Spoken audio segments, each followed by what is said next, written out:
अच्छा, भूत की कहानियों में ऐसा क्या है कि वो हमें डराती भी है और अपनी तरफ खींचती भी हैं? मतलब ऐसा क्यों होता है? तो आज हम सिर्फ कहानियां सुनने नहीं वाले, बल्कि भारत की दो सच्ची मानी जाने वाली घटनाओं के जरिए ये समझने की कोशिश करेंगे कि एक मॉडर्न, एक आज के जमाने की डरावनी कहानी का डीएनए क्या होता है। आखिर कौन सी चीजें हैं जो इन्हें इतना असरदार, इतना रियल बना देती हैं? चलिए देखते हैं हमारा सफर कैसे आगे बढ़ेगा। हम शुरुआत करेंगे दो बिल्कुल आम यात्राओं से जो एक भयानक मोड़ ले लेती हैं। फिर उन चेतावनियों को देखेंगे जिन्हें पूरी तरह नजरअंदाज कर दिया गया। इसके बाद उस पल में चलेंगे जहां हकीकत और वहम का फर्क ही मिट जाता है। और हाँ, आखिर में इन कहानियों के पीछे छिपे राज और उनके गहरे मतलब को भी समझेंगे।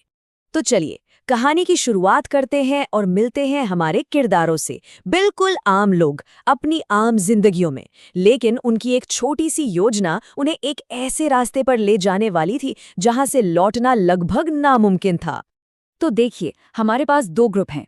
एक तरफ है चंद्रकांत और अमित, ओडिशा के दो दोस्त जो प्यार के लिए एक लंबी बाइक ट्रिप पर निकले हैं। और दूसरी तरफ कॉलेज के 5 दोस्त जो गुजरात के कुख्यात डुमास बीच पर बस कुछ रोमांच की तलाश में गए हैं।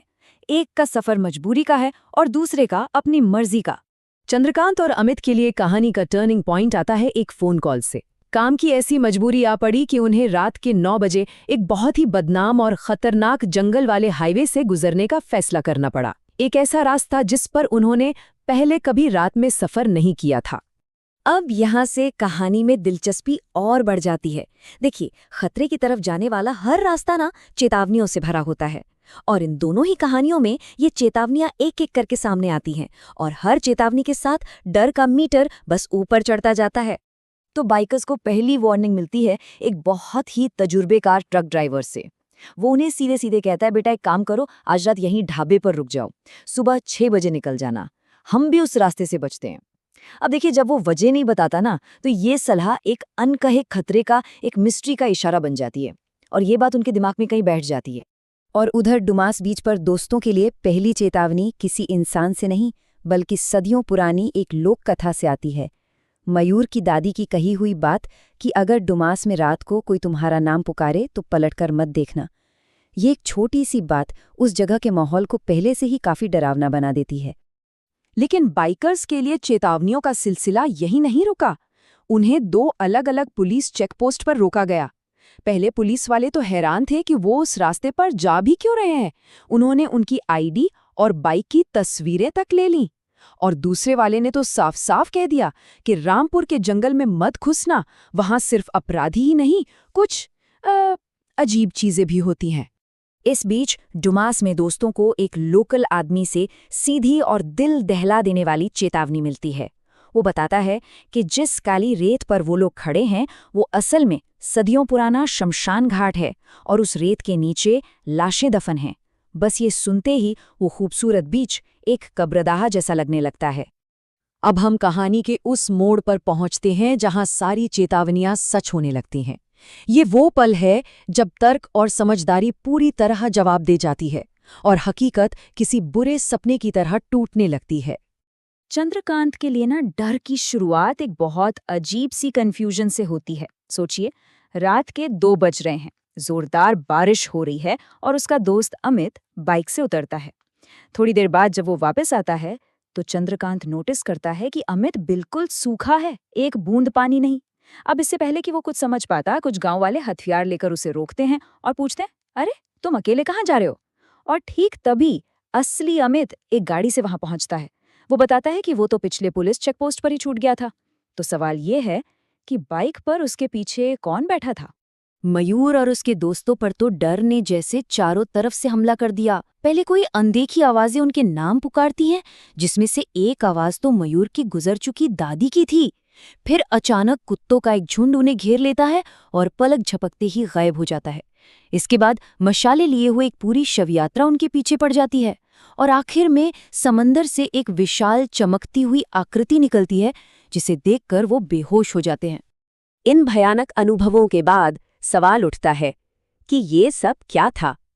देखिए, हर डर के पीछे एक वजह होती है, हर किंवदंती के पीछे एक कहानी, और ये कहानियां हमें बताती हैं कि ये आज के डर कैसे दर्दनाक अतीत से जुड़े हुए हैं।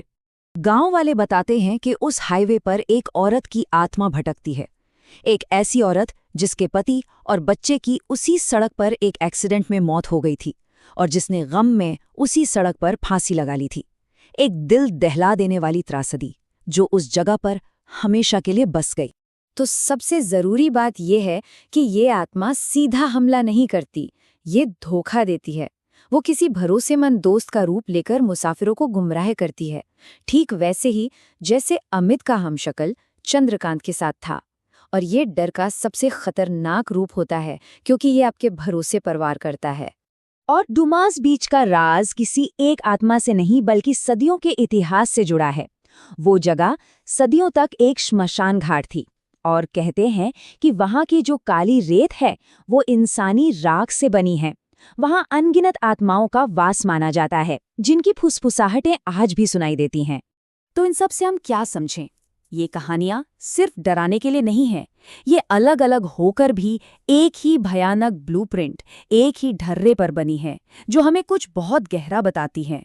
तो एक मॉडर्न भूत की कहानी का जो फॉर्मूला है वो एकदम साफ है।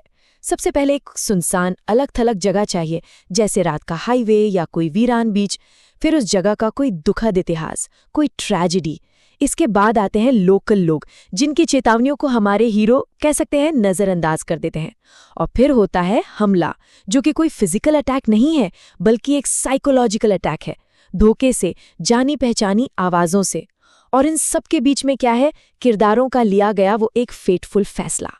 असल में ये कहानियाँ आज के ज़माने की लोक कथाएं हैं। ये हमारे सबसे गहरे डरों का नक्शा है। अकेलेपन का डर, अनजानी जगहों का डर और स्थानीय समझदारी को नज़रअंदाज करने के नतीजों का डर। ये एक तरह से सांस्कृतिक चेतावनियां हैं।